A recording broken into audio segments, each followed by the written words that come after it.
हम MD cat के लिए ए सेलुलर लाइफ के चैप्टर को कंटिन्यू करें। इसमें कुछ स्ट्रक्चर्स हमने वायरस के पढ़ने हैं, जैसे टोबैको मोज़ेक वायरस है, इन्फ्लुएंजा वायरस है, बैक्टीरियोफेज है। तो इनके हम स्ट्रक्चर्स वन बाय वन देखते हैं।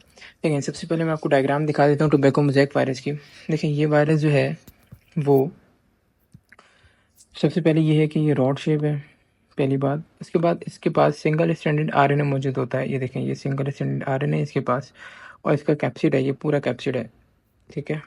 और कैप्सिड बहुत बड़ा कैप्सिड है, ठीक है। ऑलमोस्ट पूरा स्ट्रक्चर ही कैप्सिड ने कवर किया हुआ है, देख सकते हैं आप। और ये रॉड शेप है, और उसके बाद कैप्सिड दायरा कैप्सोमेर से बना हुआ है। तो ये थोड़ी थोड़ी बातें हैं, और आपके बुक में जो टेक्स्ट है वो हम देखते हैं। डायग्राम आप थोड़ा विजुलाइज कर लें। सबसे पहले क्या है, रॉड शेप है, मैंने आपको बता दिया।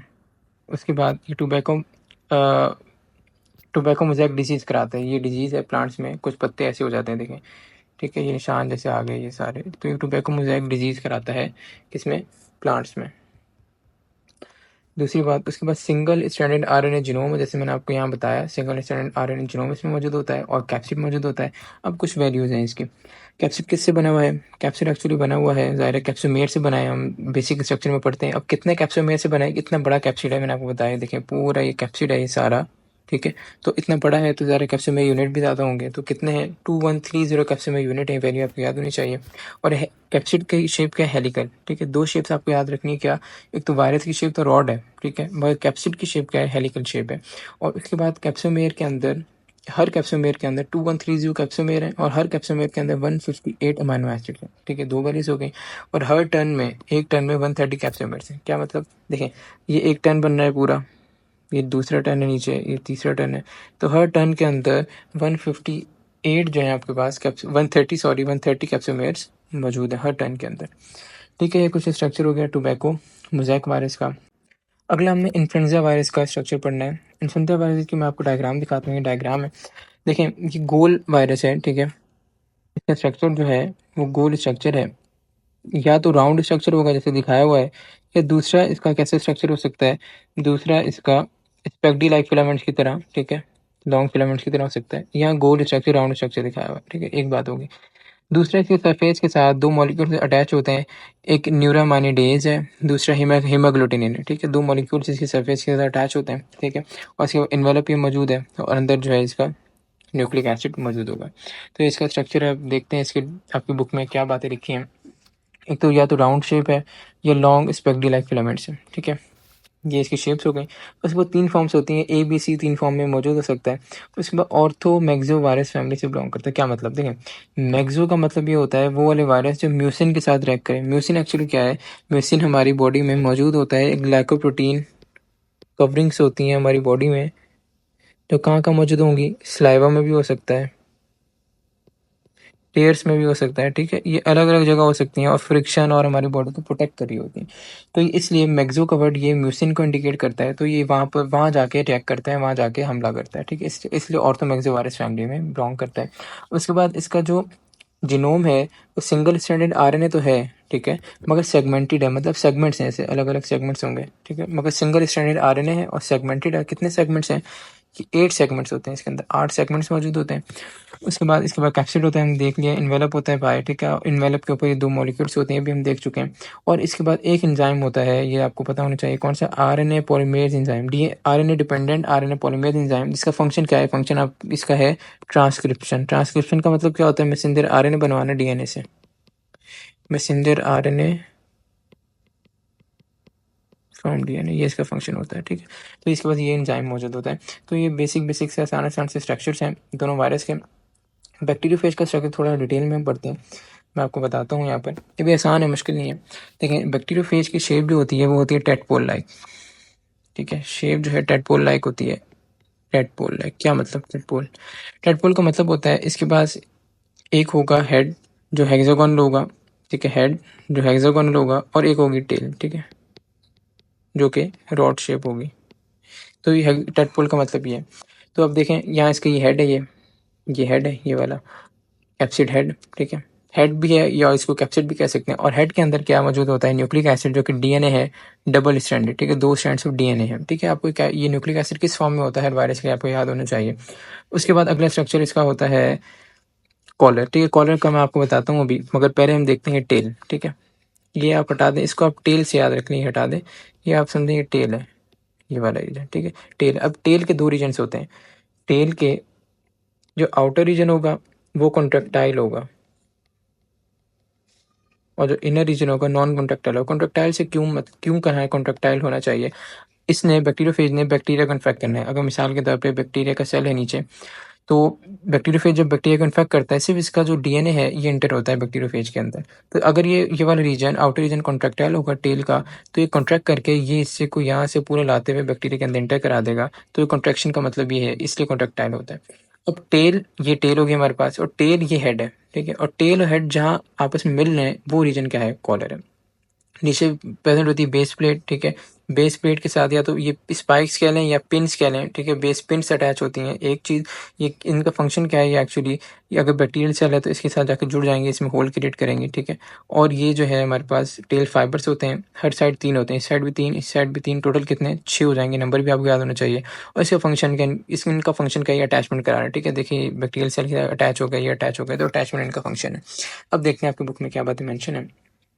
सबसे पहले टेडपोल लाइक है, मैंने आपको बता दिया, एक हेड होगा, टेल होगी। उसके बाद बहुत सारी इसकी वैराइटीज़ हैं, मगर इसकी ज़्यादा रिसर्च हुई है वो किस वैरायटी पे हुई है? वो वैरायटी भी वो सिर्फ ई कोलाई बैक्टीरिया को इन्फेक्ट करते हैं उन वैराइटीज़ पे हुई है।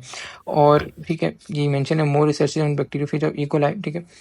उसके बाद इनमें भी, इन ई कोलाई को इन्फेक्ट करने वालों में भी किस पे ज़्यादा रिसर्च हुई है? टी फेजिस पे रिसर्च हुई है। टी फेजिस क्या होते हैं एक्चुअली? इनके टेल फाइबर्स हैं, हमने अभी यहाँ पढ़ा। ये जो है इसका, मैं थोड़ा मिटा देता हूँ, गंदा हो गया है। इसका जो ये वाला टेल फाइबर्स वाला रीजन है, ये जो टेल फाइबर्स वाला रीजन है इसका, ठीक है। ये टेल फाइबर्स वाला रीजन ज़्यादा डेवलप होता है, ठीक है। ज़्यादा टेल फाइबर्स मौजूद होते हैं। मगर लैम्डा फेजेस क्या होते हैं? इनके टेल फाइबर्स कम होते हैं। आपको इनके दो फॉर्म्स हैं बैक्टीरियोफेज के, आपको दोनों पता होने चाहिए। तो टी फेजेस में भी फर्दर कैटेगरीज हैं, T1 to T7 होते हैं, ठीक है। इनकी फर्दर कैटेगरी है, मगर इसमें भी ज़्यादा रिसर्च किस पे? T4 पे। तो हम इसलिए T4 का स्ट्रक्चर पढ़ रहे हैं। ये भी T4 का ही, ये वाला स्ट्रक्चर जो है T4 का ही स्ट्रक्चर है, ठीक है। अब T4 के स्ट्रक्चर की बातें जो हम ऑलरेडी देख चुके हैं, देख रहे हैं टेडपोल लाइक है, बता चुका हूँ मैं आपको। हेड हेक्सागोनल होता है, हेक्सागोनल मतलब 6 साइड्स वाला, ऐसा हेड था, ठीक है। 6 साइड्स वाला है, और किससे बना है? कैप्सोमेट से। मैंने आपको बताया हेड को हम क्या भी कहते हैं? कैप्सिड भी कहते हैं। और कैप्सिड हमेशा किससे बना होता है? कैप्सोमेट से। न्यूक्लिक एसिड था हेड के अंदर, इसके अंदर 2 स्ट्रैंड्स ऑफ डीएनए थे, ठीक है, डबल स्ट्रैंडेड डीएनए।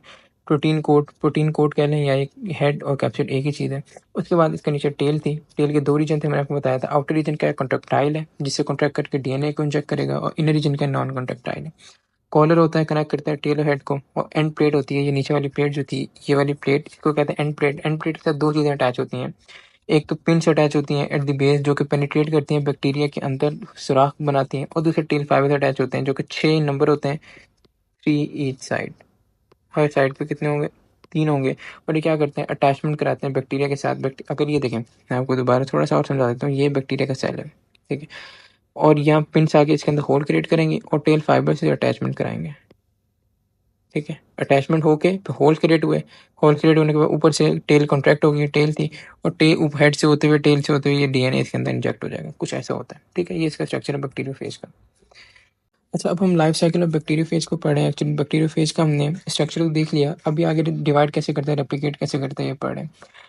2 तरह से करते हैं, एक लाइटिक साइकिल होती है, लाइसोजेनिक साइकिल होती है। लाइटिक साइकिल को हम कहते हैं मास्टर स्लेव रिलेशनशिप, और लाइसोजेनिक को कहते हैं होस्ट गेस्ट रिलेशनशिप। क्यों कहते हैं आपको भी पता चल जाएगा। हम पहले, मैं आपको डायग्राम से, फ्लो चार्ट से थोड़ा समझाता हूँ, फिर हम देखेंगे आपकी बुक्स में क्या लिखा है। ये है आपके पास लाइटिक साइकिल, लाइटिक साइकिल है, ठीक है। इसमें क्या हो रहा है? इसमें पहला स्टेप है, पहले स्टेप में एड्जॉर्प्शन या अटैचमेंट, एक ही बात है, वो हो रही है। इसमें क्या हो रहा है? ये देखें, ये बैक्टीरियोफेज है और ये बैक्टीरियल सेल है, ये बैक्टीरिया है। बैक्टीरियोफेज, बैक्टीरियल सेल के सरफेस पे कुछ रिसेप्टर्स ऐसे मौजूद होते हैं जो कि बैक्टीरियोफेज के अटैचमेंट कराते हैं, उससे आगे अटैच हो जाएगा। पहला स्टेप, इसका एब्जॉर्प्शन भी कहते हैं। दूसरा स्टेप पेनिट्रेशन। मैंने आपको समझाया कि टेल शीथ होती है, मतलब टेल फाइबर के अंदर कॉन्ट्रेक्टाइल पार्ट होता है, इसको टेल शीथ कह रहे होते हैं। वो कॉन्ट्रैक्ट करता है और डीएनए हेड से होता हुआ नीचे अंदर आ जाता है। तो बिल्कुल वैसे ही हुआ, सिर्फ डीएनए अंदर आया, बाकी पूरा पार्ट बाहर आएगा, जिसको क्या कहेंगे? घोस्ट, ठीक है। सिर्फ डीएनए अंदर आएगा, बाकी जो कैप्सेट टेल फाइबर सब बाहर आ गया, वो घोस्ट कहलाता है, और डीएनए अंदर आ गया, ठीक है। इसको कह रहे हैं पेनिट्रेशन, क्योंकि डीएनए की पेनिट्रेशन हुई है। इसके बाद अगला है सिंथेसिस, ठीक है? Synthesis of viral nucleic acid and proteins. जब अंदर आ गया तो ये अपने जैसे कुछ हेड बनाएगा, कुछ टेल्स बनाएंगे, कुछ एंड प्लेट बनाएंगे, अलग अलग जो है वो बनते जाएंगे सारे पार्ट्स, और अलग अलग बनेंगे, कुछ अभी अटैच नहीं हुए, ठीक है? थर्ड स्टेप हो गया। अब यहाँ पे असेंबली होगी, मतलब ये हेड अलग बना था, टेल फाइबर से अलग, एंड प्लेट अलग, सब कुछ अलग, ये सब अटैच होके देखिए बैक्टीरियोफेज जैसे बन गए, ठीक है? अब इसके बाद क्या होगा, लास्ट स्टेप क्या है, रिलीज मतलब लाइसिस, मतलब सेल को फाड़ेंगे, सेल मेम्ब्रेन को फाड़ेंगे, फाड़ के जितने बने हैं वो 100-200 के नए बनते हैं, 100 to 200, 20 से 25 मिनट में वो बाहर निकल जाएंगे। तो ये है पहला लाइटिक साइकिल। इसको अब देखें, मास्टर स्लेव रिलेशनशिप कह रहे थे, मास्टर स्लेव क्यों? देखें ये क्या कर रहा है, इसका जो बैक्टीरियोफेज है ये मास्टर है, ठीक है? और ये क्या स्लेव है, ये इसके हुक्म पे काम कर रहा है, और ये मास्टर ये हुक्म दे रहा है इसको, इसलिए मास्टर स्लेव रिलेशनशिप कहते हैं। अब देख लेते हैं भाई, ये बुक में है, ठीक है? हाँ, सबसे पहले लाइफ साइकिल ऑफ बैक्टीरियोफेज हमने देखा, ये T4 फेजेस होते हैं यूजुअली, मैंने आपको बताया कि इन्हीं पे रिसर्च ज़्यादा हुई है। T4 फेजेस में भी दो हैं, एक वायरलेंट, एक टेम्पलेट है। वायरलेंट का मतलब क्या है? वायरलेंट का आपको सम वर्ड ही बता रहा होगा कि सिर्फ लाइटिक साइकिल करेगा, मतलब मारेगा। और टेम्परेट है, टेम्परेट दोनों करते हैं, लाइटिक और लाइसोजेनिक। मैं आपको लाइसोजेनिक समझाऊंगा, तो ये टेम्परेट दोनों करते हैं, जिसमें लैम्डा वायरस इसी एग्जाम्पल है। अच्छा, अब कुछ कॉमन पॉइंट्स हैं लाइटिक और लाइसोजेनिक दोनों के बीच में। मैं आपको लाइसोजेनिक को पहले समझा देता हूँ, फिर देख लेंगे। ये तो हमने लाइटिक देख लिया था, अब लाइसोजेनिक देखें। ये है लाइसोजेनिक, देखिए लाइसोजेनिक में एक्चुअली क्या हो रहा है कि बिल पहले कुछ स्टेप सेम है, यहाँ के अटैच हुआ बैक्टीरियोफेज, कुछ रिसेप्टर्स पे होंगे वहाँ अटैच होगा, ठीक है? अटैचमेंट के बाद क्या करेगा, अपना डीएनए अंदर छोड़ देगा, ठीक है? ये इसका डीएनए अगर आ गया मिसाल के तौर पर, ठीक है? फेज डीएनए बिकम इनकॉर्पोरेटेड, ठीक है? डीएनए अंदर आया, अंदर आके ये क्या करेगा, ये अगर बैक्टीरियल डीएनए इसके साथ जाके जुड़ जाएगा, ठीक है? अभी ये कॉपीज नहीं बना रहा, कुछ नहीं कर रहा, बस जुड़ गया। जुड़ने के बाद क्या होगा कि ये बन गया प्रोफेज। जुड़ने के बाद इसको हम कहते हैं प्रोफेज, ठीक है? जुड़ गया। अब ये क्या करेगा कि जो बैक्टीरिया नॉर्मल डिवाइड करता रहेगा, ये बैक्टीरियल डीएनए नॉर्मल डिवाइड करते रहेगा, और हर डीएनए के साथ प्रोफेज भी अटैच है, ठीक है? और बहुत सारे सेल बनते रहेंगे। देखें यही लिखा हुआ है, cell divides and prophage DNA pass to daughter cell, ठीक है? सेल डिवाइड होता रहेगा और प्रोफेज वाला डीएनए दूसरे सेल में जाता रहेगा। अब ये कुछ नहीं कह रहा, बिल्कुल चुप बैठा हुआ है। कुछ स्ट्रेसफुल कंडीशन आ गई, जैसे रेडिएशन हो सकती हैं या केमिकल स्टिमुलस हो सकता है, उससे क्या होगा कि ये जो चुप बैठा हुआ था हमारे पास बैक्टीरियोफेज का डीएनए, ये क्या हो जाएगा, ये अलग होगा इससे। जैसे ये अलग हो गया, ये अलग होके अब क्या कर देगा, लाइटिक साइकिल में कन्वर्ट हो जाएगा। मतलब क्या है कि सेल को डिस्ट्रॉय करने वाले साइकिल में कन्वर्ट हो जाएगा। अब देखिए यहाँ पे लाइटिक में कन्वर्ट हो चुका है, इसमें बहुत सारे अपने पार्ट्स बनवाए, पार्ट्स बना के सारे पार्ट्स आपस में जुड़े जैसे लाइटिक में हो रहा था, और इस सेल को फाड़ के लाइसिस करके बाहर निकल गए। तो ये है लाइसोजेनिक, दोनों बहुत आसान आसान सी साइकिल है। अब देख लेते हैं क्या मेंशन है। कुछ कॉमन पॉइंट्स हैं क्या? पहला पॉइंट लैंडिंग, मतलब क्या कि जो अगर ये बैक्टीरियल सेल है और ये यहाँ लैंड करेगा बैक्टीरियोफेज इसके ऊपर, ये लैंड किया बस, ठीक है? दूसरा क्या है, अटैचमेंट। लैंड करने के बाद अटैच होगा रिसेप्टर साइड, कुछ साइड्स होती हैं सेप्टर, जैसे ये साइड है, इस साइड पर अटैच होगा। ऐसे नहीं है सरफेस से डायरेक्ट अटैच हो जाए, कुछ साइड्स होंगी पर्टिकुलर, उन पे होगा, जिनको हम क्या कह रहे हैं, रिसेप्टर साइड। बैक्टीरियम की सेल वॉल के ऊपर, ठीक है? इसको एड्सॉर्प्शन भी कहते हैं। थर्ड स्टेप के पेनिट्रेशन, इसमें सिर्फ डीएनए अंदर जाएगा। टेल रिलीज लाइसोजाइम, ठीक है? ये एंजाइम का नाम आपको याद होना चाहिए। टेल जो है, जैसे ये बैक्टीरियोफेज का स्ट्रक्चर था और ये टेल थी, ये टेल के अंदर से लाइसोजाइम एक एंजाइम निकलेगा जो क्या करेगा, इसकी सेल वॉल को, बैक्टीरियल सेल वॉल को क्या कर देगा, डिस्ट्रॉय कर देगा, उसके अंदर होल क्रिएट कर देगा, डिसॉल्व कर देगा। फिर टेल शीट कॉन्ट्रैक्ट करेंगे, कॉन्ट्रैक्ट करने के बाद क्या करेंगे, जो यहाँ डीएनए मौजूद था उसको अंदर यहाँ से बैक्टीरिया बैक्टीरियल सेल इसके अंदर इंजेक्ट करा देंगे। उसके बाद वायरस इंजेक्ट डीएनए, ठीक है? वो ये ओनली डीएनए एंटर, मैंने ये मेंशन किया, वही डीएनए एंटर, रिमेनिंग पार्ट जितना भी है, टेल फाइबर्स है, हेड है, सब बाहर रह जाएगा। इसको क्या कहेंगे, घोस्ट कहेंगे। ये एमसीक्यू के लिए इंपॉर्टेंट चीज़ है। अब यहाँ तक है सारे कॉमन पॉइंट्स, ठीक है? लाइटिक और लाइसोजेनिक में। अब हम देखते हैं जो अलग पॉइंट है, लाइटिक के अलग पॉइंट है लाइसोजेनिक।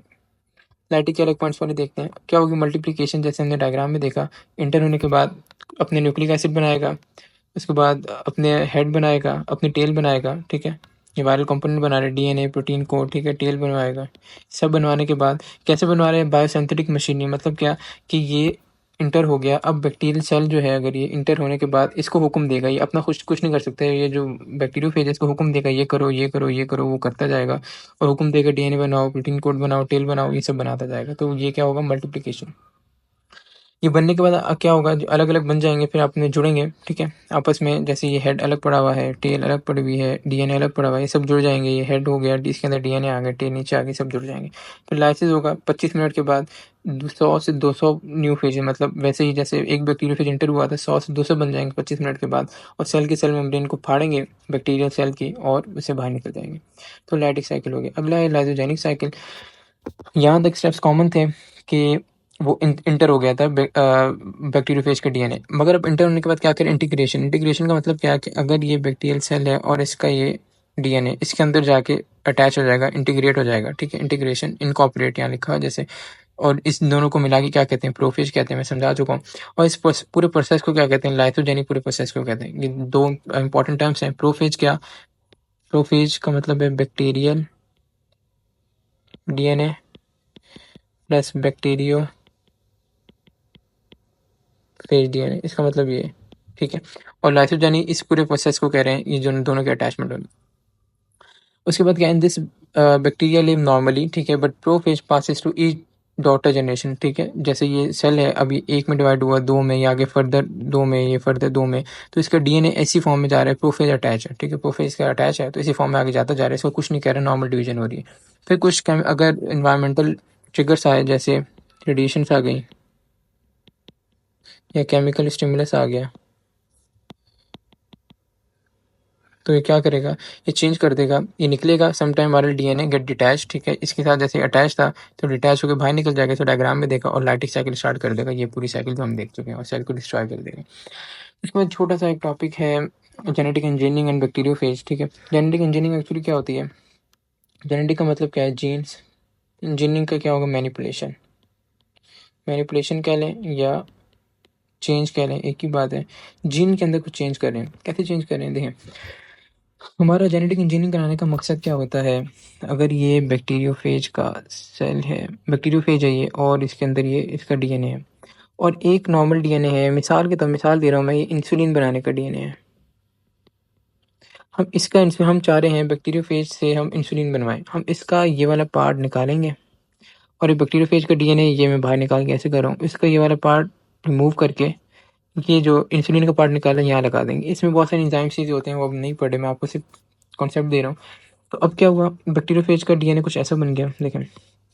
ये वाला पार्ट तो नॉर्मल था, यहाँ हमने लगा दी इंसुलिन बनाने वाला पार्ट थोड़ा सा, और ये नॉर्मल, ये इंसुलिन बनाएगा ये वाला पार्ट, और ये बैक्टीरियोफेज में दोबारा हमने वापस डाल दिया। अब बैक्टीरियोफेज का कुछ ऐसा है स्ट्रक्चर, ये नॉर्मल है, और ये आ गया इंसुलिन बनाने वाला, और नीचे ये दोबारा नॉर्मल। अब बैक्टीरियोफेज को हम, एक सेकेंड, अब बैक्टीरियोफेज को, अगर ये बैक्टीरियल सेल है, इसके अंदर हम अटैक करा देंगे, और वही होगा, लाइटिक साइकिल जैसे होती है, बहुत सारे अपने कॉपीज बनाएगा, सेल फाड़ के बाहर निकलेगा, तो इसकी कॉपीज बन जाएंगे, साथ में इसके इंसुलिन के जीन है, इंसुलिन भी बनाता रहेगा। हमें इंसुलिन मिल गया, इसको मेडिकल यूज़ के लिए, जो इसका मेडिकल यूज़ है उसमें हम यूज़ कर सकते हैं, ठीक है। तो ये ट्रांसफर डिजायर्ड जीन, मतलब हम अपने डिजायर्ड जीन हमने क्या किया, बनवाया। इससे कैसे बनवाया, हमने एक जीन इंसर्ट कर दी, जो भी हमें इंसुलिन की एग्जांपल दी, कोई भी हो सकती है, जो जो हम बनवाना चाह रहे हैं, तो उससे वो डिजायर्ड जीन वाला प्रोडक्ट हमें बना के दे देगा, अपना नॉर्मल काम करता रहेगा, बस ये साथ साथ क्योंकि उसके पास वो वाली जो भी प्रोडक्ट उसकी जीन मौजूद है, तो वो प्रोडक्ट बनाता रहेगा। तो ये है, इस ऐसे हम बैक्टीरियोफेज को यूज़ कर सकते हैं जेनेटिक इंजीनियरिंग में। अच्छा, हम अब तक जो है वायरसेस के स्ट्रक्चर्स और बैक्टीरियोफेज का स्ट्रक्चर और लाइफ साइकिल पढ़ चुके हैं। अब हमने एचआईवी का स्ट्रक्चर और एचआईवी की लाइफ साइकिल पढ़नी है, और एचआईवी से जो डिजीज होती है एड्स, उसको पढ़ना है, ठीक है। अब एचआईवी पढ़ते हैं। एचआईवी क्या वायरस है, कौन सा ह्यूमन इम्यूनो डेफिशिएंसी वायरस है, और ये कॉज करता है एड्स डिजीज जो है, वो कॉज करता है, ठीक है। ये वायरस का नाम है और ये डिजीज का नाम है। अच्छा, एड्स की फुल फॉर्म क्या है, हम पढ़ते हैं, अभी एड्स पढ़ते हैं तो मैं आपको सारा बता देता हूँ। अच्छा, एचआईवी जो वायरस है, ह्यूमन इम्यूनो डेफिशिएंसी वायरस, इसका स्ट्रक्चर कैसा है, इसके पास आरएनए मौजूद होता है, ठीक है। और आरएनए भी कैसा, सिंगल स्ट्रैंडेड आरएनए होता है, मगर 2 इन नंबर, मतलब ये एक स्ट्रैंड ऑफ आरएनए होगा एज ए न्यूक्लिक एसिड, और ये दूसरा स्ट्रैंड होगा।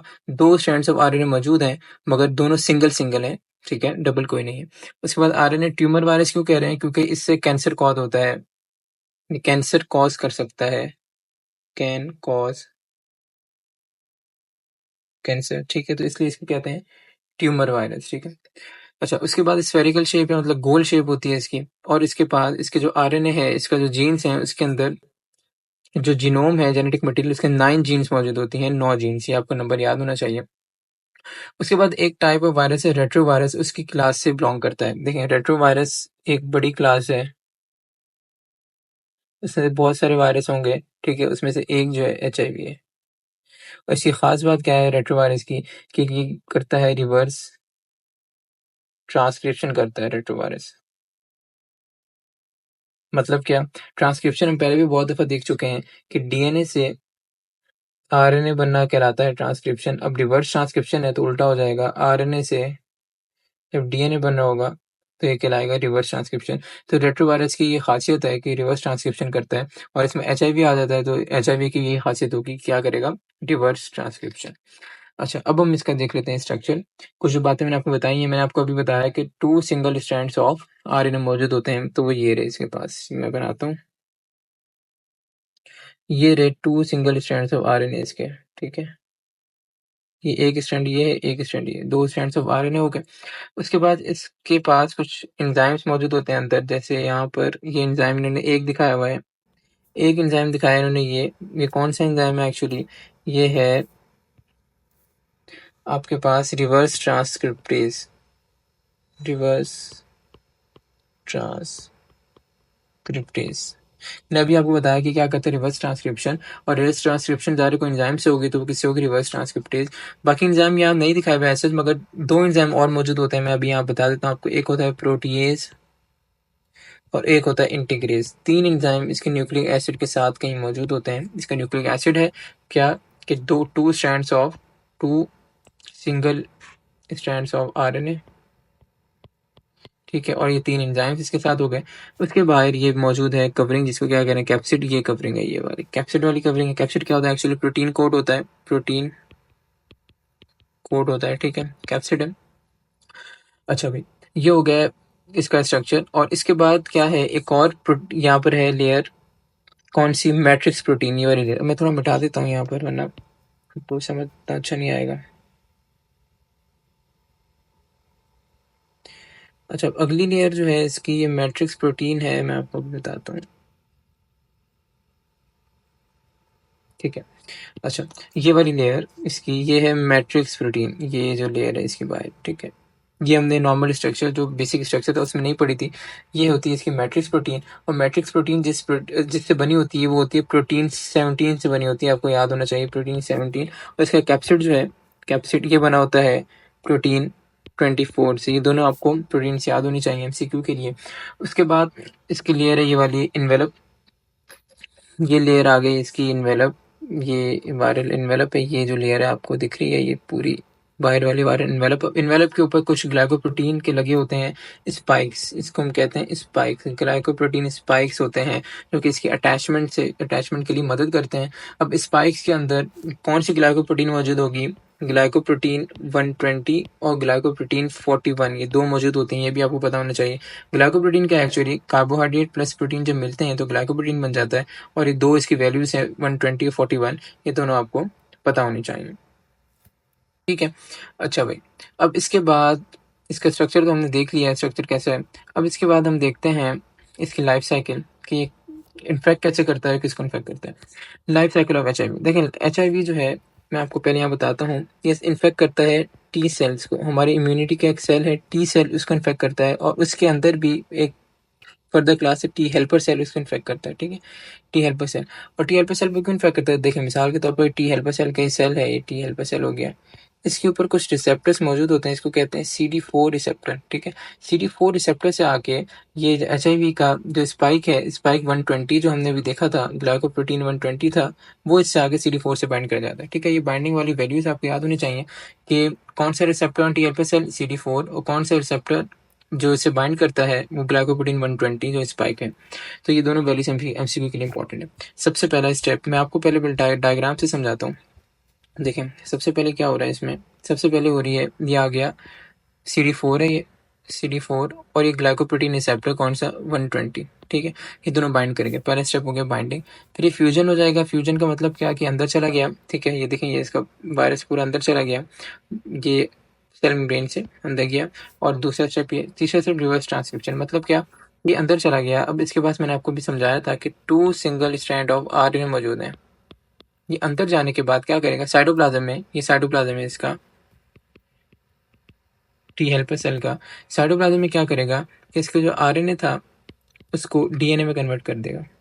साइटोप्लाज्म में कर दिया इसने, ठीक है? ये रिवर्स ट्रांसक्रिप्शन हो गई।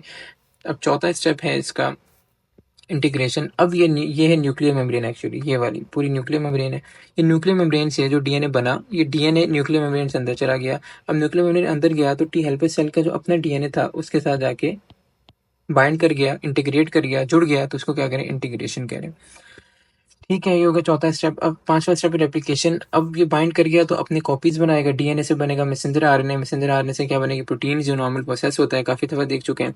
और रेप्लिकेशन करेगा, अपने ऐसे बहुत सारी प्रोटीन्स बनाएगा, अपने ऐसे वायरस बनाएगा, और सारे वो मिलेंगे आपस में और मिलके बड बनाएंगे। बड बना के बाहर निकल जाएंगे बडिंग से सेल के बाहर, और ये देखें वायरस, प्रॉपर वायरस बन के निकल गया।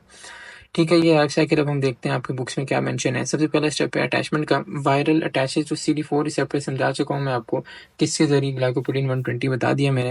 एंटी अनकोटिंग दूसरा स्टेप है। और वायरॉन क्या है, एक्चुअली ये प्रॉपर वायरस होता है, मगर आउटसाइड सेल क्या होता है, वायरॉन, ये भी मैंने आपको समझाया है। और उसके बाद ये वायरस क्या करेगा, इंटर कर जाएगा सेल के अंदर। क्या चीजें इंटर करेंगे, कैप्सिड और न्यूक्लिक एसिड, ये चीज आपको बड़ी इंपॉर्टेंट है, पता होनी चाहिए। ठीक है, कैप्सिड और न्यूक्लिक एसिड इंटर करता है, इन्वेलप नहीं इंटर करता, और अंदर जाके क्या करेगा, अनकोट हो जाएगा। अनकोट का मतलब क्या, कि कैप्सिड टूट जाएगा और जो न्यूक्लिक एसिड है जो कि आरएनए की फॉर्म में है वो बाहर निकल जाएगा। दूसरा स्टेप हो गया। थर्ड स्टेप रिवर्स ट्रांसक्रिप्शन है। रिवर्स ट्रांसक्रिप्शन एक्चुअली क्या है, कि आरएनए से डीएनए बनना, मैं आपको समझा चुका हूँ। अब क्या होता है, देखिए आरएनए, इसके पास क्या था, 2 स्ट्रैंड्स ऑफ आरएनए थे। देखिए अगर ये एक स्ट्रैंड ऑफ आरएनए है, इसने क्या किया, इसने डीएनए बनाया। ये आरएनए और ये डीएनए, ये जो आरएनए मौजूद था, ये सिंगल स्ट्रैंडेड आरएनए ओरिजिनल, ये वही है सिंगल स्ट्रैंडेड आरएनए, एक अपना वही रहा, और ये इसने एक डीएनए बना दिया। पहला स्टेप ये है। इस स्टेप को हम कहते हैं, ये है हाइब्रिड स्टेज। ठीक है, हाइब्रिड स्टेज। अब नेक्स्ट स्टेप क्या है, नेक्स्ट स्टेप में क्या होगा, कि ये जो ये वाला आरएनए सिंगल स्ट्रैंड ओरिजिनल था, ये टूट जाएगा। ठीक है, ये टूट के 2 strands of double stranded DNA बन जाएगा। ठीक है, ये डीएनए बन गया। तो ये ऐसे आरएनए से डीएनए बनता है, ये रिवर्स ट्रांसक्रिप्शन में। और एंजाइम कौन सा यूज होगा, रिवर्स ट्रांसक्रिप्टेज, जो मैंने आपको अभी डायग्राम में भी दिखाया। ठीक है, अब इंटीग्रेशन। इंटीग्रेशन क्या है, कि वायरल डीएनए जो बना, जो साइटोप्लाज्म में बना था, अभी हमने डायग्राम में देखा, वो न्यूक्लियस से अंदर इंटर हो गया, और क्रोमोसोमल डीएनए में जो टी हेल्पर सेल का अपना डीएनए है उसके अंदर इंटीग्रेट हो गया, जुड़ गया। और दोनों को क्या कह रहे हैं, जैसे ये टी हेल्पर सेल है, उसका न्यूक्लियस है, और ये अपना उसका डीएनए है, इसके साथ आके डीएनए जुड़ गया किसका, ये एचआईवी का। अब ये दोनों मिला के कहलाएगा प्रो वायरस। ठीक है, तो ये प्रो वायरस बन गया। अब ये किस एंजाइम से हो रहा है, मैंने आपको अभी यहाँ बताया, जैसे इस डायग्राम में, कि यहाँ पर कुछ एंजाइम मौजूद होते हैं अंदर। कौन कौन से मैंने आपको बताए हैं, रिवर्स ट्रांसक्रिप्टेज बताया, इंटीग्रेज बताया, और प्रोटीज बताया। अब यहाँ पर जो मैं आपको इंटीग्रेशन वाला स्टेप है, वहाँ इंटीग्रेज एंजाइम यूज होगा। ठीक है, बाय इंटीग्रेज एंजाइम, ये आपको एंजाइम याद होने चाहिए, एमसीक्यू के लिए काफी इंपॉर्टेंट है। उसके बाद वायरल डीएनए प्रोटीन सिंथेसिस। अब क्या होगा, कि जो बन गया है डीएनए, इसके अंदर मिल गया, प्रो वायरस बन गया। अब क्या करेगा ये डीएनए, डीएनए सबसे पहले बनाएगा मैसेंजर आरएनए, और मैसेंजर आरएनए पे क्या बनाएगा, प्रोटीन। और प्रोटीन क्या करेगा, कुछ प्रोटीन जैसे बनी कैप्सिड के लिए, कुछ प्रोटीन बनी इसकी ग्लाइकोप्रोटीन बनी, कुछ स्पाइक्स के लिए, और न्यूक्लिक एसिड अलग बना है, सारे स्ट्रक्चर अलग बन जाएंगे, और प्रोटीन के जरिए सब कुछ बन जाएगा। तो यही मेंशन है, वायरल डीएनए ट्रांसक्राइब। ट्रांसक्राइब का मतलब है मैसेंजर आरएनए बनना, एंड ट्रांसलेट का मतलब है मैसेंजर आरएनए से प्रोटीन बनना इनटू प्रोटीन्स। ठीक है, ये मेंशन है। उसके बाद क्या है, क्या होगा उसके बाद, ये बाहर निकल के बड बना के, जो ये स्टेप था ये वाला बडिंग वाला, ये बड बना के बाहर निकल जाएगा। अच्छा, एक चीज जो मुझे यहाँ पे आपको बतानी है, जो प्रोटीन बनी, देखें ये कैप्सिड अलग बना है, न्यूक्लिक एसिड अलग बना है, ग्लाइकोप्रोटीन अलग बना है, ये असेंबल होंगे, सब असेंबल होकर न्यूक्लिक एसिड ग्लाइको, इसके ऊपर स्पाइस लग जाएंगे, इसके अंदर कैप्सिड है, इसके अंदर न्यूक्लिक एसिड आ जाएगा। ठीक है, ये असेंबल हो जाएंगे, ये असेंबली वाला स्टेप ये था। ठीक है, उसके बाद बडिंग बना के बाहर निकल जाएंगे, बड बना के। और देखें बड बना के जब बाहर निकल रहा है, तो ये सेल मेम्ब्रेन है ये, और सेल मेम्ब्रेन का कुछ पार्ट लेके बाहर निकल रहा है, ये सेल मेम्ब्रेन का पार्ट लेके, और यही पार्ट इसका बनाएगा इन्वेलप। तो इसलिए हम कहते हैं इन्वेलप एक्चुअली वायरस का अपना पार्ट नहीं होता है, जिस सेल को इन्फेक्ट करता है उसका पार्ट होता है। देखें यहाँ पर नजर भी आ रहा है, ये पार्ट लेके बाहर निकला। अब ये वाला पार्ट जो इसका बाहर है, ये वाला, ये बाहर वाला, ये कहला रहा है इन्वेलप। ठीक है, अच्छा, अब इनसे क्या होगा, in all these it does not let T cell, ये टी सेल को इन्फेक्ट किया। टी सेल इम्यूनिटी में काम है इसका, ये कुव्वत मुदाफ़ित हमारी बॉडी को देता है, इन्फेक्शन से बचाता है, इसको प्रॉपर फंक्शन नहीं करने देगा, तो इससे डिजीज हो जाएगी, एड्स, जिसको क्या कहते हैं, acquired immuno deficiency syndrome. Actually ये कोई एड्स कोई प्रॉपर डिजीज़ नहीं है। एड्स में क्या होता है, इम्यून सिस्टम वीक हो गया, इम्यून सिस्टम वीक होगा तो बहुत सारे इन्फेक्शन हो सकते हैं, कोई निमोनिया हो गया, बहुत सारे इन्फेक्शन हो जाएँगे जिसको क्या कहेंगे, अपॉर्चुनिस्टिक इन्फेक्शन कहेंगे, जो अभी हम पढ़ते भी हैं। अब पढ़ते हैं हम एड्स को। हमने देख लिया एड्स एक्चुअली हो कैसे रहा है। टी सेल पे अटैक हो रहा है, टी सेल खत्म हो रहे हैं, वीक हो रहे हैं, और एक डिजीज़ हो रहा है जिसमें इम्यून सिस्टम वीक हो रहा है, इसको क्या करें, एक्वायर्ड इम्यूनो डेफिशिएंसी सिंड्रोम। उसके बाद इसके 3 स्टेजेस हैं सिम्पटम्स के। पहला स्टेज है एसिम्प्टोमेटिक कैरियर स्टेज। इसमें क्या होगा कि फ्लू लाइक इलनेस होगी, जैसे फ्लू हो जाएगा, फीवर हो जाएगा, हेडेक हो जाएगा, ठीक है। तो ऐसी इलनेस होंगी और 6 हफ्ते के लिए रिपीटेडली होते रहेंगे, मतलब बार-बार 6 हफ्ते में होती रहेंगी। उसके बाद क्या होगा कि कोई इफ़ेक्ट नहीं होगा, महीनों और साल तक, इवन 10 साल तक भी हो सकता है, कोई इफ़ेक्ट ना आए, बंदा बिल्कुल नॉर्मल हो। बस एक इफ़ेक्ट इसका आ सकता है क्या, कि लिम्फ ग्लैंड्स जो होते हैं वो स्वॉलन हो सकते हैं। लिम्फ ग्लैंड्स एक्चुअली क्या होते हैं, जैसे हमारी अगर ब्लड वेसल है, नॉर्मल ब्लड वेसल है, इसके अंदर से ब्लड जा रहा है, तो कुछ ब्लड लीक करता है बाहर। तो लीक करता है तो हमारा लिम्फेटिक सिस्टम होता है, एक सिस्टम होता है बॉडी में, ये लीक ब्लड को दोबारा वापस ब्लड वेसल में एब्जॉर्ब करा देता है। मगर ये एब्जॉर्ब करने से पहले कुछ ग्लैंड्स मौजूद होते हैं लिम्फेटिक सिस्टम के अंदर ही, वो क्या करते हैं, इस ब्लड को चेक करते हैं, इसमें कोई फॉरेन पार्टिकल या डेंजरस मटेरियल मौजूद तो नहीं है। वो चेक करने के बाद अगर मौजूद है, उसको हटा के तो साफ ब्लड करके दोबारा एब्जॉर्ब करा देता है। तो लिम्फ ग्लैंड्स क्या करते हैं, ब्लड को साफ करते हैं, तो वो क्या हो जाते हैं, फूल जाते हैं, वो स्वेल हो जाते हैं, ठीक है। ये इसकी एसिम्प्टोमेटिक पहला स्टेज हो सकते हैं। मगर इस स्टेज में एंटीबॉडी, अगर हम एंटीबॉडी चेक करें एड्स के लिए हमारी बॉडी में मौजूद है या नहीं है, तो वो पॉजिटिव आती है। दूसरा स्टेज क्या है, AIDS related complex second symptom का स्टेज है। इसमें क्या होता है, लिम्फ नोड्स वाले नहीं रहते हैं, ठीक है, जैसे हमने पढ़ा, कफ होती है, खांसी, फ्लू होगा, नज़ला, नाइट स्वेट्स होंगे, वेट लॉस होगा, डायरिया होगा, ठीक है, उसका मेमोरी लॉस हो जाएगा, चीज़ें मतलब भूलना शुरू कर देगा, डिप्रेशन होगा, ये सारे सिम्टम इसमें आ रहे होते हैं। फुल ब्लोन एड्स है थर्ड स्टेज, जिसमें सीवियर सिम्टम्स आते हैं, सीवियर वेट लॉस होगा, बहुत ज़्यादा डायरिया होगा। उसके बाद one of the several opportunistic infection, जो मैंने अपॉर्चुनिस्टिक इन्फेक्शन आपको अभी बताया कि जब इम्यून सिस्टम वीक हो गया तो कोई भी इन्फेक्शन हो सकते हैं, तो बहुत सारे होते हैं, उनमें से कोई एक दो हो जाएंगे। जैसे नमोनिया है, ये क्या है, नमोनिया लंग्स का इन्फेक्शन है, ठीक है। कैपोसी सार्कोमा है, ये एक्चुअली क्या है, ये ब्लड कैंसर है, नहीं सॉरी, कैपोसी सार्कोमा जो है ये स्किन का कैंसर है, स्किन कैंसर है। इस पे स्किन पे, जैसे ये अगर हाथ है, जो स्किन पे, हाथ की स्किन पे पैचेस, तो ऐसे स्किन पे पैचेस बनना शुरू हो जाते हैं, स्किन का कैंसर होता है। और भी बहुत सारे अपॉर्चुनिस्टिक इन्फेक्शन है, कोई एक दो उनमें से हो जाएंगे। क्यों, क्योंकि इम्यूनिटी वीक है। अब इसकी ट्रांसमिशन कैसे होती है, कि एक बंदे से दूसरे बंदे में कैसे जाता है एड्स। तो एड्स की ट्रांसमिशन के लिए, एड्स का आपको एक छोटी सी बात मैं बताता हूँ, क्या कि ये एड्स सर्वाइव करता है किस में, या तो ब्लड में सर्वाइव करता है या सीमन में। सीमन क्या, कि मेल रिप्रोडक्टिव फ्लूइड है, ठीक है, मेल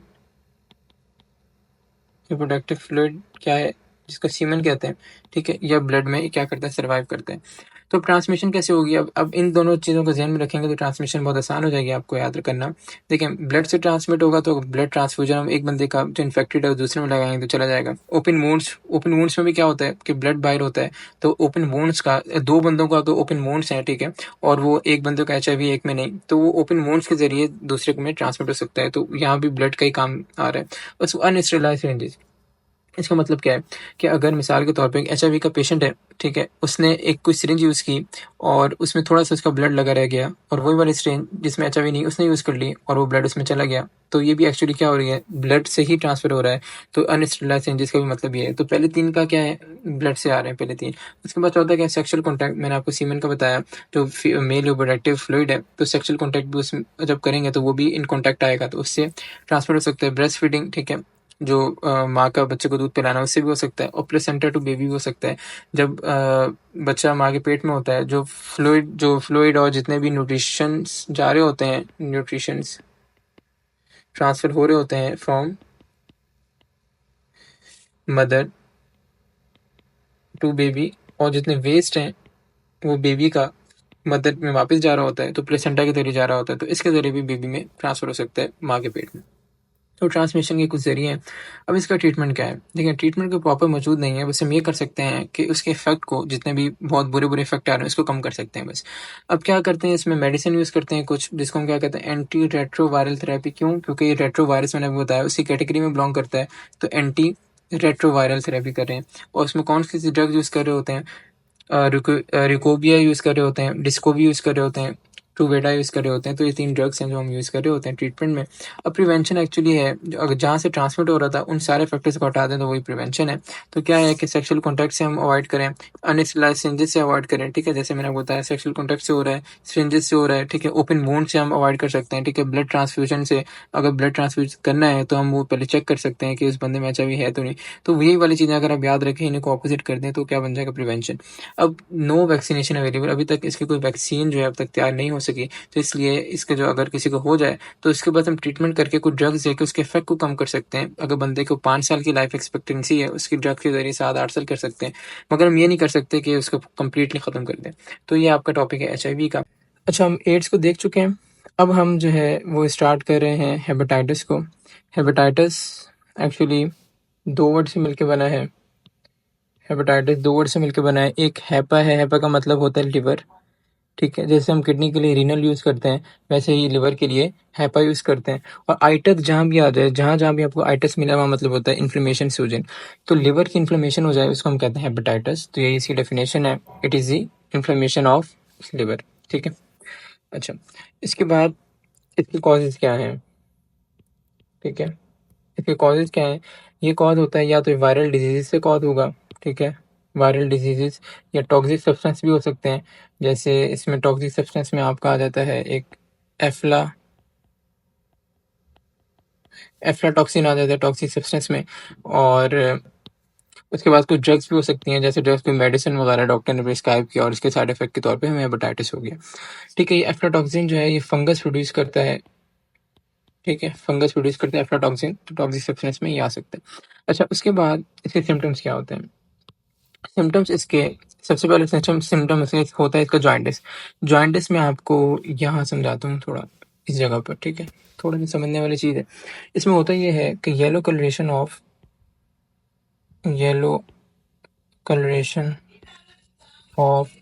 स्किन प्लस स्क्लेरा। मतलब क्या? देखिए, स्किन का तो आपको समझ आ गया कि स्किन का येलो कलर होगा। स्क्लेरा क्या होता है? अगर हमारी ये आई है और आई का ये साइड वाला जितना पार्ट होता है, ये वाला सारा पार्ट, ये सारा वाइट होता है, ये जॉइंटिस में येलो हो जाता है, ठीक है? स्क्लेरा हम इसको कहते हैं, वाइट पार्ट ऑफ आई को, ठीक। अब ये होता क्यों है? थोड़ा सा ये समझने वाली चीज़ है। देखिए, हमारे रेड ब्लड सेल की जो ज़िंदगी है वो होती है 120 दिन, 120 डेज, उसके बाद ये ख़त्म हो जाते हैं। रेड ब्लड सेल में हमारे पास मौजूद होता है हीमोग्लोबिन, जिसको एचबी कहते हैं। हीमोग्लोबिन में 2 पार्ट्स होते हैं, एक हीम पार्ट होता है इसका और दूसरा पार्ट होता है ग्लोबिन। हीम की फर्दर क्लासिफिकेशन देखें तो हीम के पास एक आयरन होता है और एक रिंग होता है। ये कुछ ऐसे होता है, एक रिंग होगा उसके अंदर आयरन मौजूद होगा। अब जब ये टूटता है, ज़ाहिर सब कुछ टूटेगा। ये आयरन टूटता है, ये तो रीयूज हो जाता है दोबारा हीमोग्लोबिन बनाने में। मगर जब ये रिंग टूटता है, ये रिंग टूट के सबसे पहले बनाता है बिलीवर्डिन। बिलीवर्डिन टूट के बनाता है बिलीरुबिन। और बिलीरुबिन जो है, जब नॉर्मल फंक्शन, लिवर का नॉर्मल फंक्शन हो, तो बिलीरुबिन को ये बाइल में एब्जॉर्ब करा देता है और बाइल से डाइजेशन में मदद करता है। डाइजेशन की चैप्टर में डिटेल में पढ़ेंगे, पर फिलहाल इतना सेंस में रखें कि बाइल जो है वो डाइजेशन में मदद करते हैं। मगर अगर देखें हेपेटाइटिस में इन्फ्लेमेशन है लिवर हो गई, तो अब लिवर बाइल को, बिलीरुबिन को बाइल में एब्जॉर्ब नहीं करा पाएगा, तो बिलीरुबिन जो है निकल के ब्लड में चला जाता है। लिवर प्रॉपर फंक्शन नहीं कर पा रहा। अब बिलीरुबिन का कलर होता है येलो। जब ब्लड में जाएगा, ब्लड से सारी बॉडी में चला जाएगा, तो ये स्क्लेरा और पूरी स्किन को क्या कर देगा? येलो। इसका अपना कलर है बिलीरुबिन का। तो इसलिए जॉइंटिस में येलो कलरेशन ऑफ स्किन हो जाती है। उसके बाद पेट में दर्द हो, एब्डोमिनल पेन, लिवर जा रहा है, लिवर का इन्फेक्शन हुआ है तो लिवर इनलार्ज हो जाएगा, बड़ा हो जाएगा, फटीग, थकन होगी, बुखार होगा, और इवन बहुत ज़्यादा वर्स हो जाए तो लिवर कैंसर भी कॉज कर सकता है ये। अब हमने इसकी टाइप्स पढ़नी है, ये ए से लेकर ABCDEF तक होता है, ठीक है? अब हम हेपेटाइटिस ए को देखते हैं। सबसे पहले हेपेटाइटिस ए जो है, ये हम इसको इन्फेक्शियस हेपेटाइटिस भी कह रहे होते हैं, ठीक है? इसका नाम है दूसरा इन्फेक्शियस हेपेटाइटिस, आपको याद रखना पड़ेगा। इसका कॉजेटिव एजेंट क्या है? सिंपल हेपेटाइटिस ए वायरस है। अब इसके करैक्टर आपको ये याद होना चाहिए कि आरएनए नॉन इन्वेलप वायरस है। नॉन इन्वेलप का मतलब क्या?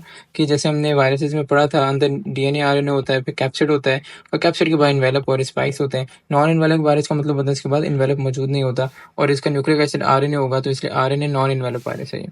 उसके बाद transmitted by faeces of infected person, मतलब क्या? इसका मतलब है कि फीकल, ये आपको ध्यान में रखना पड़ेगा ये वर्ड, फीकल ओरल रूट से ट्रांसफर होता है ये, मतलब क्या? अगर मिसाल के तौर पर एक बंदे ने फीसिस पास किया और हाथ नहीं वॉश कर सकते हैं, उसी हाथ से खाना बना लिया, आपने वो खाना खा लिया, तो आपका उसी फीसिस से कॉन्टैक्ट हो जाएगा, तो फीकल, और आपने मुंह से खाना खाया तो ओरल रूट से ये ट्रांसफ़र होता है। उसके बाद इसके इफ़ेक्ट्स क्या हैं, सिम्पटम्स आप कह सकते हैं, माइल्ड होते हैं, कम हल्के सिम्पटम होते हैं, शॉर्ट टर्म, जल्दी ख़त्म हो जाता है। इसमें बुखार होता है, नोज़िया मतलब उल्टी आने की फीलिंग, और उल्टी आ भी सकती है, वॉमिटिंग, जॉइंटिस मैं आपको समझा चुका हूँ, और यूरिन का कलर बहुत डार्क हो जाता है, और जो फीसिस का कलर है वो पेल हो जाता है, लाइट लाइट कलर हो जाता है। ठीक है, वैक्सीन इसकी अवेलेबल है। ये हो गया आपका हेपेटाइटिस ए। अब हेपेटाइटिस बी है, हेपेटाइटिस बी का दूसरा नाम है सीरम हेपेटाइटिस। ठीक है, ये नाम आपको याद करना पड़ेगा। कॉजेटिव एजेंट है इसका डीएनए इन्वेलप वायरस। ठीक है, कॉजेटिव एजेंट क्या है? DNA envelope virus. और डीएनए ऐसा डीएनए जिसके पास 359 न्यूक्लियोटाइड्स मौजूद हो। डीएनए आरएनए न्यूक्लियोटाइड से बना हुआ है, ये बायोमोलिकुल में डिटेल में पढ़ते हैं। तो न्यूक्लियोटाइड का जो सिंपल स्ट्रक्चर कुछ ऐसा होता है कि 5 कार्बन वाली शुगर होती है। शुगर 5 कार्बन वाली बनी नहीं, ये 5 कार्बन वाली शुगर है, और ये यहाँ पर एक कार्बन यहाँ होता है, और जो फर्स्ट कार्बन पे लगा होता है नाइट्रोजनस बेस, और 5वें कार्बन पे लगा होता है फॉस्फेट। ठीक है, तो ऐसे जब बहुत सारे न्यूक्लियोटाइड मिल जाते हैं तो डीएनए आरएनए बनाते हैं। तो इसके डीएनए में 359 न्यूक्लियोटाइड्स मौजूद होते हैं, और इन्वेलप होता है, बाहर वाली कवरिंग मौजूद होती है। बट अनयूजुअल डीएनए कहते हैं इसको। क्यों? देखिए, अनयूजुअल डीएनए इसलिए कहते हैं कि ये सर्कुलर डीएनए होता है। यूजुअली डीएनए सर्कुलर नहीं होता, ऐसा होता है, मगर ये सर्कुलर डीएनए होता है, गोल्ड डीएनए। ठीक है, सर्कुलर डबल स्टैंडर्ड डीएनए, तो ये मैंने सर्कुलर डबल स्टैंडर्ड डीएनए बना दिया। मगर मसला क्या है कि कंप्लीट नहीं होता। ठीक है, मैंने पूरा सर्कल बनाया, मुझे यहाँ से थोड़ा सा मिटाना पड़ेगा।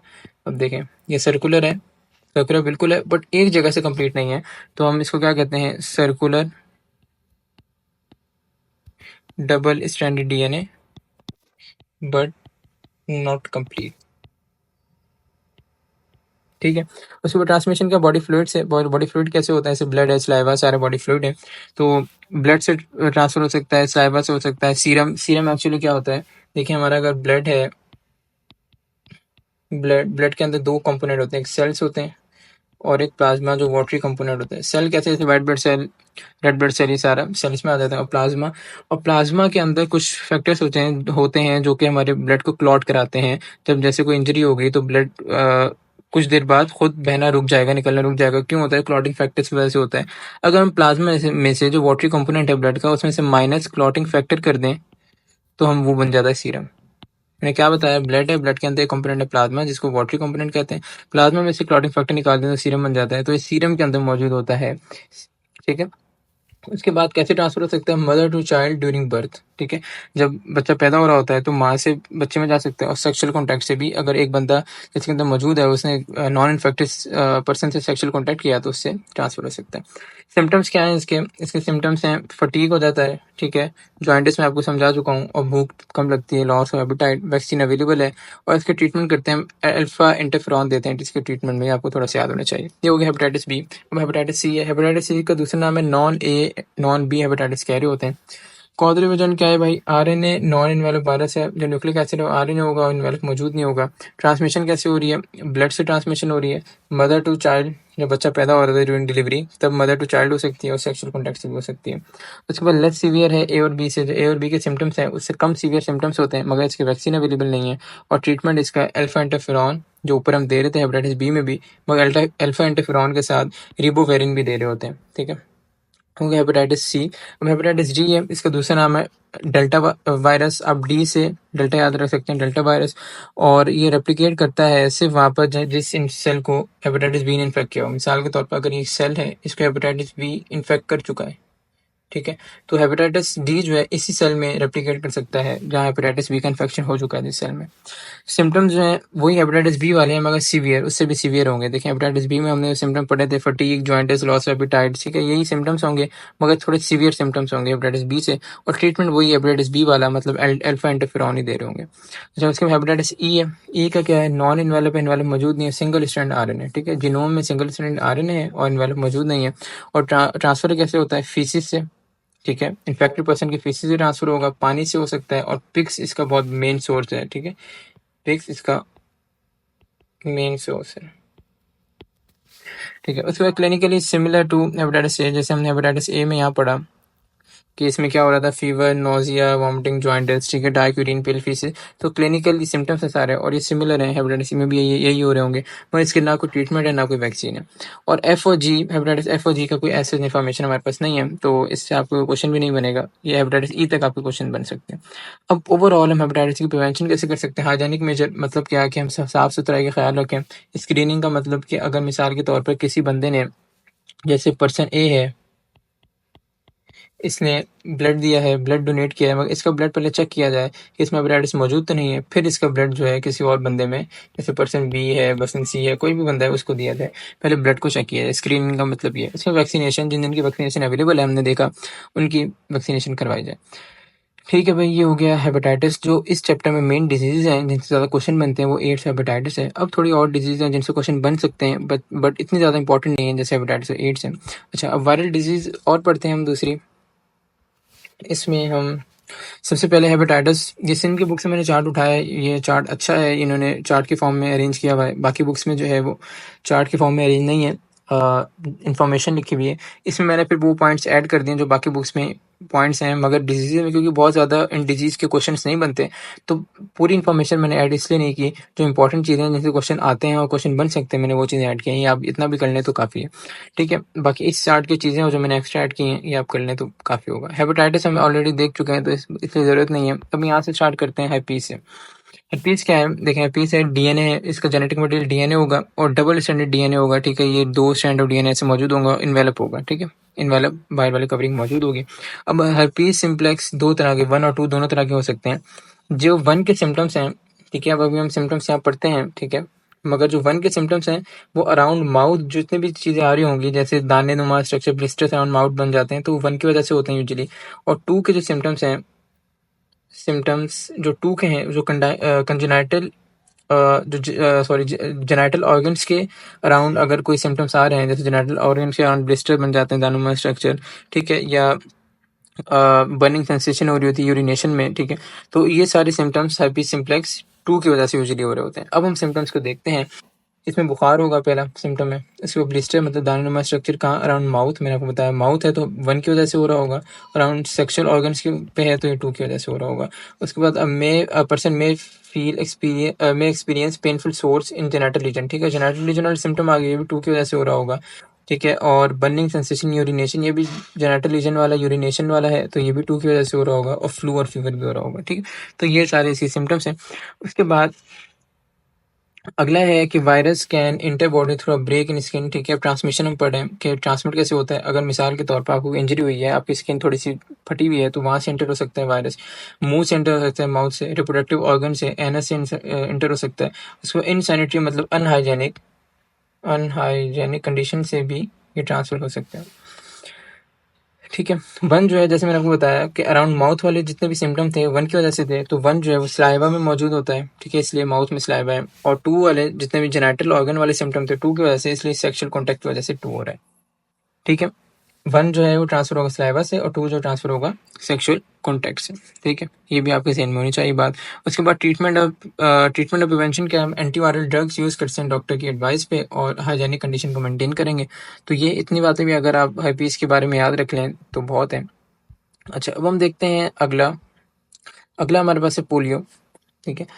पोलियो के बारे में जो थोड़ी एक्स्ट्रा बातें हुई है कि स्मॉलेस्ट नोन वायरस है, पहली बात आपको ये याद होनी चाहिए। उसके बाद सिंगल स्ट्रैंडेड आरएनए है, ठीक है, single stranded RNA, double stranded नहीं है। और इसके जो कैप्सिड है, ठीक है, जैसे ये मैंने अभी पहले भी बताया कि ये अंदर डीएनए आरएनए होता है, बाहर कैप्सिड पे इन्वेलप। तो कैप्सिड, ये वाला जो कैप्सिड है, इसकी शेप जो है वो स्फेरिकल होगी, गोल शेप होगी। और नॉन इन्वेलप है, ये बाहर वाला जो कवरिंग है ये मौजूद नहीं होगी, ठीक है। उसका पॉजिटिव पोलैरिटी मतलब क्या है कि सिंगल स्ट्रैंड आरएनए है। पॉजिटिव का पोलैरिटी का मतलब क्या है कि इसका जो आरएनए है वो अरेंज होगा 5 प्राइम टू 3 प्राइम, ठीक है। 5 प्राइम टू 3 प्राइम को मैं पहले भी बता चुका हूँ, इसका रीड करना सेल में आसान होता है, तो डायरेक्टली जाके मैसेंजर आरएनए के तौर पर एक्ट कर रहा होता है और डायरेक्टली प्रोटीन बना लेता है। तो इसका आरएनए जो है वो पॉजिटिव पोलैरिटी वाला है, मतलब डायरेक्ट सेल में जाके मैसेंजर आरएनए बनाएगा, अपने जैसे प्रोटीन बनाएगा, अपने जैसे और वायरसेस बना लेगा। उसके बाद सबसे बड़ा सिम्टम क्या है? पैरालिसिस ऑफ लोअर लिम्ब, ठीक है। टांगों की पैरालिसिस हो जाती है, टांगें बिल्कुल जो है वो जवाब दे देती हैं। अलॉन्ग विथ फीवर हो रहा होगा, गला खराब होगा, सर दर्द होगा, बॉडी पेन होगा और टेटनी। टेटनी मतलब क्या कि इनवॉलंटरी मसल कॉन्ट्रैक्शन जब हो रही हो उसको हम कहते हैं टेटनी। मतलब क्या, अगर मिसाल के तौर पर हाथ के मसल, इनवॉलंटरी का मतलब आपके चाहत के बगैर हाथ के मसल खुद कॉन्ट्रैक्ट कर रहे हैं तो आपका हाथ मूव करता रहेगा, तो इसलिए इसको कहते हैं टेटनी। ठीक है, अब ट्रांसमिशन क्या है? ट्रांसमिटेड थ्रू कंटेमिनेटेड वाटर, मतलब पानी से ट्रांसमिट होगा, अगर पानी में मौजूद है उससे आ सकता है, और कंटेमिनेटेड फूड से भी आ सकता है। और सिक्रीशन फ्रॉम नोज, मतलब ऐसे बंदा जिसके ये मौजूद है जिसके अंदर वायरस, उसकी नोज से जो सिक्रीशन निकलेंगी उनसे भी ट्रांसफर हो सकता है।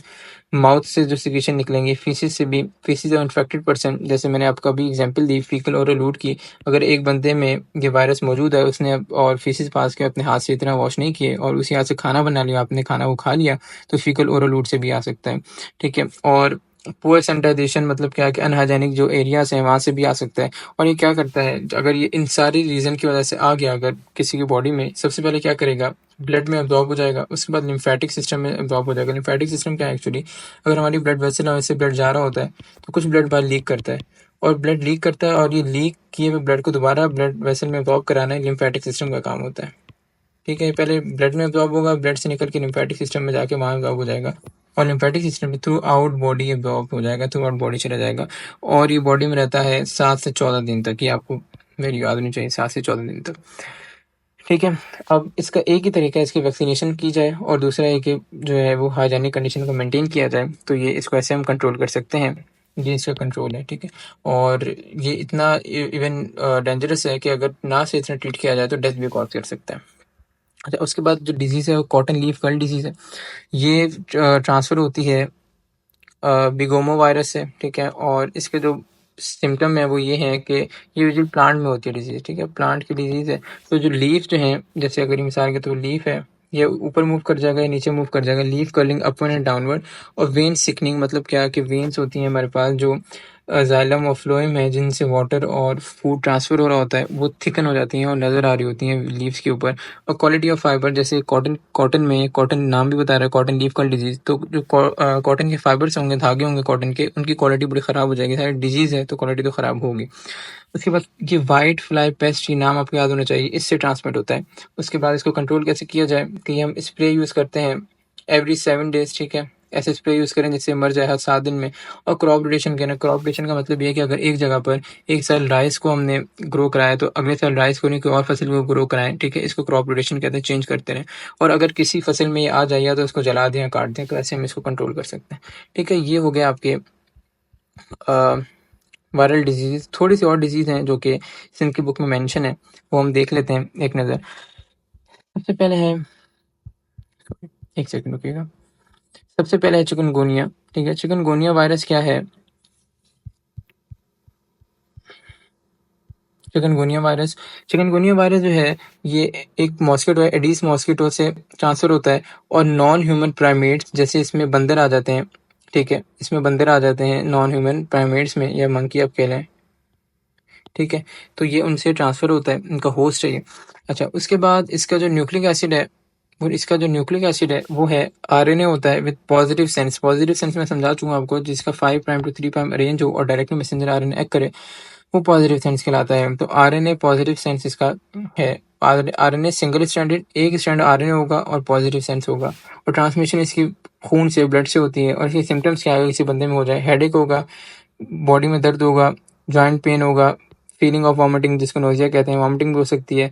लिम्फ ग्लैंड्स जो हैं हमारे, या ग्लैंड्स आप कह लें, वो सॉलिन होंगे, और दूसरा पेनफुल आइज होंगे, आंखों में दर्द होगा। उसके बाद डेंगू वायरस है, ये भी एडीज मॉस्किटो से ही होता है।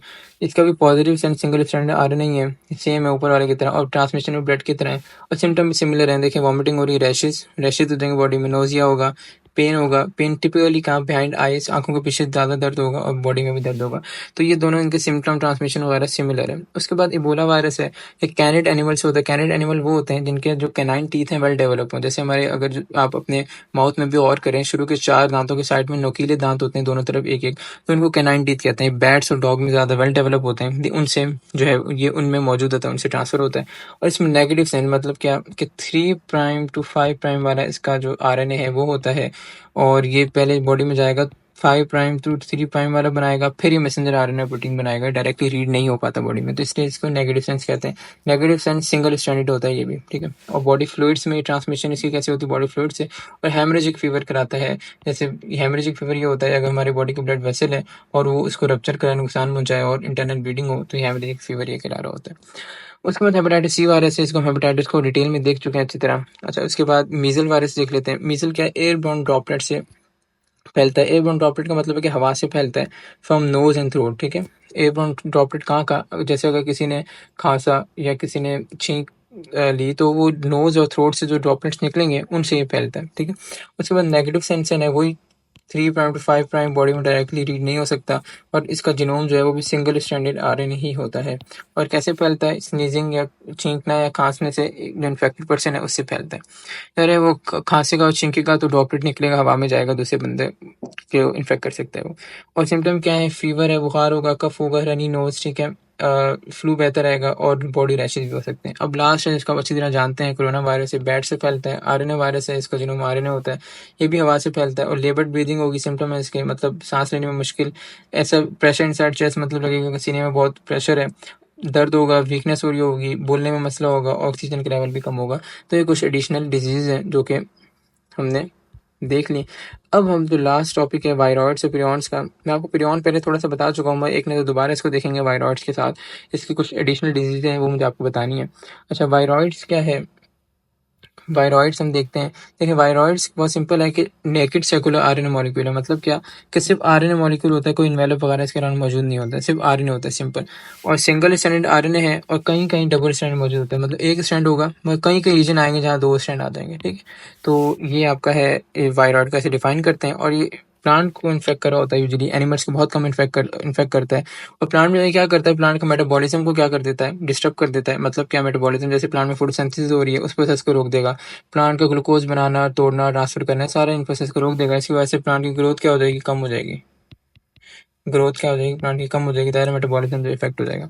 उसके बाद ये एक्चुअली अपना जैसे कॉपी कैसे बनाता है, अगर कहीं चला जाए किसी सेल को इन्फेक्ट कर दे, तो क्या करता है, अपने जैसे ही ये और कुछ नहीं बनाता। जैसे मिसाल के तौर पर ये वायरॉइड है, ये अपने जैसे और वायरॉइड बनाता रहेगा। और कैसे बनाएगा, ये एक वायरॉइड को देख के अपने जैसे दूसरा बना लेगा, इसी को देख के तीसरा, इसी को देख के तीसरा, और एंजाइम यूज करेगा होस्ट का, जिसको आरएनए पॉलीमरेज कहते हैं। तो ये मेंशन है, synthesize new RNA formed genome, मतलब अपने जैसे को देख के एक नया आरएनए बना रहा है by using RNA polymerase enzyme, जो होस्ट में जिसको इन्फेक्ट करते हैं वहां मौजूद होता है। जो सिर्फ ह्यूमन डिजीज है जो कि वायरॉइड की वजह से होती है, हेपेटाइटिस डी है, ठीक है। आपको याद रखने ही आ सकता है। अच्छा, उसके बाद पिरियॉन्स देखते हैं। पिरियॉन्स क्या है, सिर्फ प्रोटीन है। आप पी से याद रख सकते हैं, पी फॉर पिरियॉन और पी फॉर प्रोटीन। और इसमें अपने प्रोटीन से ही अपनी रेप्लिकेशन करता है, अपनी ऐसी कॉपीज बनाता है। अब ये क्लियर नहीं है कैसे करता है, क्योंकि देखें हमारे ह्यूमन में भी देख सकते हैं, डीएनए से कॉपी बनती है, मैसेंजर आरएनए बनता है, और मैसेंजर आरएनए फिर जाके राइबोसोम पे प्रोटीन बनाता है, ठीक है। नॉर्मल फंक्शन और ऐसे रेप्लिकेशन हो रही होती है।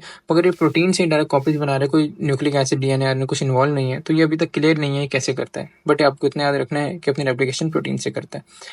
उसके बाद कंपोज ऑफ सिंगल ग्लाइकोप्रोटीन, ठीक है। सिर्फ सिंगल ग्लाइकोप्रोटीन होती है इसके पास, प्रोटीन है, और ग्लाइको का मतलब है कार्बोहाइड्रेट, थोड़ा सा बार कार्बोहाइड्रेट का भी मौजूद हो सकता है। और सिंगल मॉलिक्यूल होता है इसका, इसका मॉलिक्यूलर वेट क्या होता है, 27,000 टू 30,000 मॉलिक्यूलर वेट जिसका होता है।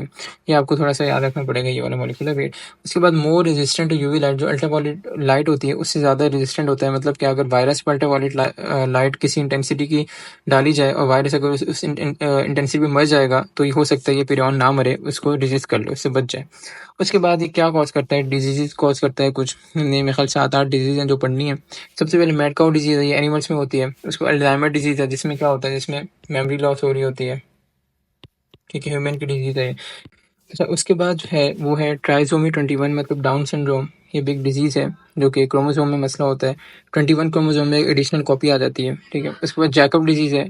उसमें क्या होता है, जैकब डिजीज ब्रेन डिसऑर्डर होता है, दिमागी मसला। इसके सिम्टम्स क्या होते हैं कि बंदा चीज़ें भूलना शुरू कर देता है, मेमोरी इश्यूज, बिहेवियर चेंज, उसका बिहेवियर बहुत चेंज हो जाता है, कोऑर्डिनेशन नहीं होती उसमें, कोई भी चीज़ों में कोऑर्डिनेशन नहीं होती, कभी कुछ करेगा कभी कुछ करेगा, और देखने में भी प्रॉब्लम होता है जैकब डिजीज में। उसके बाद क्या है, जर्ट्समैन स्ट्रॉसलर स्लैकर डिजीज, ठीक है, ये अगली डिजीज है। ये भी ब्रेन डिसऑर्डर है। इसमें ये भी लॉस ऑफ कोऑर्डिनेशन होता है, बंदा कभी कुछ करेगा कभी कुछ, चलने में प्रॉब्लम हो रहा होता है, और मेमोरी लॉस भी हो रहा होता है, भूल रहा होता है बंदा बहुत ज़्यादा। मेमोरी लॉस को हम डेमेंशिया भी कहते हैं, कहीं डायमेंशिया है तो उसका मतलब यही होता है। उसके बाद फेटल फेमिलियल इंसोम्निया है, इसमें सोने में मसला होता है, ठीक है, नींद नहीं आ रही होती, स्लीप डिसऑर्डर है।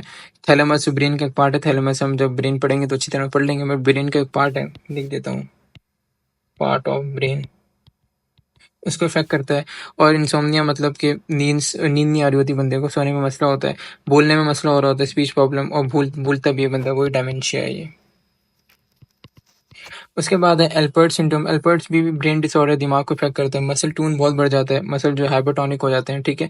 हाइपरटोनिक का मतलब ये है कि मसल कॉन्ट्रैक्ट रहेंगे बहुत ज़्यादा, और मेमोरी लॉस, ये भी डायमेंशिया इसमें हो रहा होता है। तो ये आपका चैप्टर ख़त्म होता है वैरायटी ऑफ लाइफ का।